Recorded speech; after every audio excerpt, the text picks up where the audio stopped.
Welcome back. If you are one of the 36 million Americans who suffers from migraines, you know, food and nutrition really could be triggers. Stephanie Weaver, the author of the Migraine Relief Plan, is here to talk about some foods maybe we should avoid. Tracy, I know you've had migraines. I did. I grew out of them because I got old, and that was the one really upside of menopause. Okay, I found something. I stopped having migraines.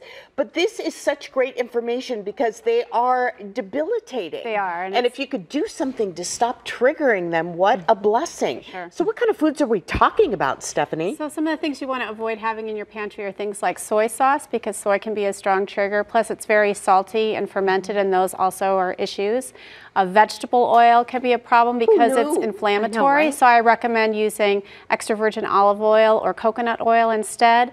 And then those packaged cookies or things like that. Sugar and gluten can both be inflammatory as well. I think we found that's a bummer. Yeah, I know, but I have tons of desserts in my book. So it's not that I'm saying people can't have dessert, it's just making those helpful choices. That's the whole idea of the plan. Did you research this? I mean, how did you find all of this out? So I was diagnosed 3 years ago, and I bought every book that was available, and they didn't really help me that much. So I started on a path, so it's kind of part medical mystery, part health memoir, and then it's a 8-week program that allows people to figure out what their own triggers are. And is your life better because of this? So much better. I wouldn't be here if it wasn't. I didn't used to be able to fly. Had so much vertigo, and the migraines were so terrible. Diet soda is one of your on the list of don't eat or don't drink. Yes. But what about other things like regular soda or alcohol? I'm just curious. Well, alcohol is often a trigger for people because it's fermented. I've never been able to drink alcohol, so it was never an issue for me. I was always a cheap date.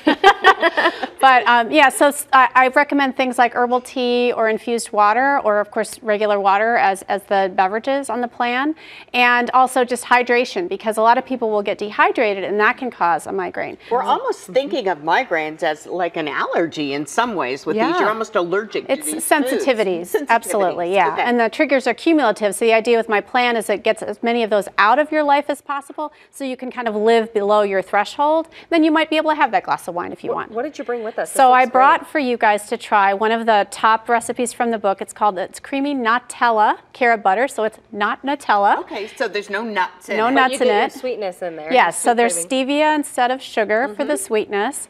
It's got hemp seeds and sunflower seeds instead of hazelnuts. Coconut oil to make it creamy, and coconut oil is really good for your brain. And then the carob instead of chocolate. So, but it's pretty chocolatey. Is super good. I should have bit into the chocolate. It's going to be all over my teeth. No, it's good. You're good. Stephanie, we're giving a cooking demonstration. I am. I'll be at Bob's Red Mill tomorrow at 10, and I'll be actually demoing how to make this recipe and talking about the book. There's 75 recipes in the book, all made from whole foods.